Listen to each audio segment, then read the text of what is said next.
What type of leader are you? So there are democratic leaders, autocratic leaders, transformational leaders, servant leaders, charismatic leaders, transactional leaders, laissez-faire leaders, and situational leaders. So first up, there's a democratic leader. A democratic leader seeks input and feedback from all the members of the team. They are very collaborative. They want everyone's input before making the decision. They want participation. They like to foster a sense of ownership and empowerment among the team. That would be a democratic leader. So to help you visualize each of these different leadership styles, I came up with a little scenario. So we're going to look at the scenario across all 8 of these types, and then I'm going to tell you what the leadership type would do in the situation. So a democratic leader, the team is facing a challenging project deadline, and morale is low due to increased workload and stress.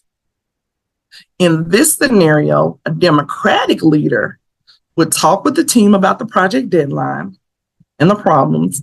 They listen to everyone's ideas, and then they would come together to decide how to fix things. That's a democratic leader. Next is visionary, inspirational leader. Okay? The visionary, inspirational leader inspires and motivates others by communicating and compelling a vision for the future. They paint a picture of what success looks like, and you just follow it. It's like you can just see it too, because they got a vision. So in the scenario that I've described, where the team is facing a deadline and low morale, the visionary and inspirational leader, they're going to rally the team together. They're going to paint that clear picture. They're going to get everybody pumped up. They're going to reach out to them throughout the project, make sure that they stay motivated and inspired. They're going to cheer them on the entire way. That is a visionary, inspirational leader. Next, we have a transformational leader. A transformational leader inspires and motivates too, and they articulate a vision, but they foster innovation and creativity. So they're not just visionaries, they also are innovators. They're creatives, and they want their teams to grow. So this also another effective and positive leadership style, just a little bit different than visionary and inspirational. So with this same scenario, the transformational leader would inspire the team by showing how important the project is and how it can make a big difference. They encourage everyone to be creative and find new ways. So if you've ever had a leader that says, okay, we're going to think outside of the box, we're going to reinvent the wheel, they were probably a transformational leader. Those are the types of things that they would say. On to the next one, and that is servant. A servant leader prioritizes the well-being and development above their own interests. It's all about serving the team. It's all about, I'm here for you. What can I do for you?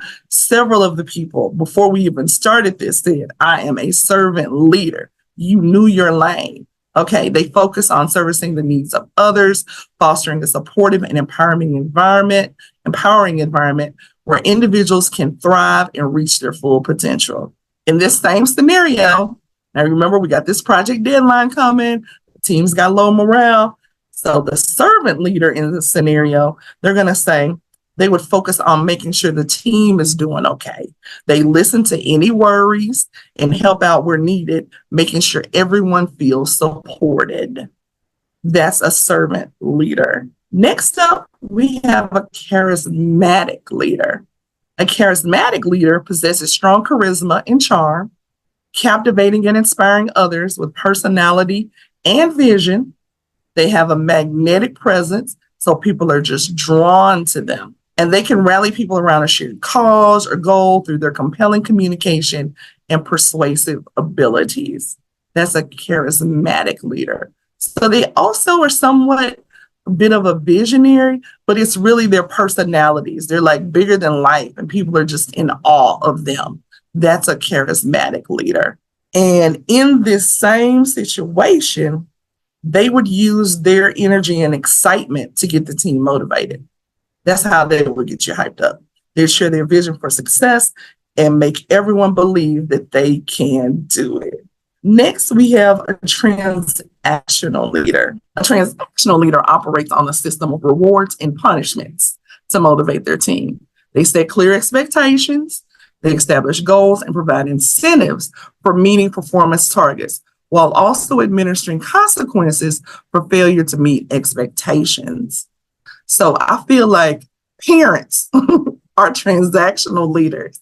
So sometimes I try to motivate my son and give him incentives, but if he doesn't do what he's supposed to, then it's going to be some consequences. So transactional leaders, in this scenario I described with the project, they would set clear goals for the team and reward them when they meet them. However, they keep an eye on the progress and give feedback to help everyone stay on track. Not me, I don't have kids. Okay, well, that's all right. Maybe you have a dog, a cat, fish. Well, fish, probably not. They're the pet that I love the most because you don't have to do much with them. But dogs and cats, they pretty much like children. They pretty much like children. So it's transactional there too. And next, we have laissez-faire. Laissez-faire leaders adopt a hands-off approach. And as I was picking out images for the slides, I'll have to tell y'all, this one fit best. She is sitting at a desk that is just empty. I mean, there is nothing. I don't see a piece of paper, a stapler, a paper clip. This is the perfect example of laissez-faire, just hands off. She got a cup of coffee, she grinning, she happy, and she has delegated everything out to somebody else to do it, and she's just letting them go. That's a laissez-faire leader. Their approach is truly hands-off. They delegate authority, decision-making responsibilities. They almost just showing up for a check. They provide minimal guidance or direction, allowing individuals to work independently and exercise autonomy in how tasks are completed. So, in the scenario with the deadline and the low morale due to increased workload, the laissez-faire leader is probably the one that's the least phased. Because this leader is just going to let the team manage the work on their own. They're going to trust everyone to get things done and only step in if there's a problem. And lastly, I think this is the one that several of you have been looking for. This is the situational leader, which is basically a combination of all of the leadership styles. A situational leader adapts their leadership style to suit the specific needs and circumstances of their team or the situation. So whatever the situation calls for, that's who they are. They assess the readiness and capabilities of their team members and adjust their approach accordingly. So in the scenario, the situational leader will look at what's going on and then decide how to lead based on the situation. They change their approach depending on what needed to get done.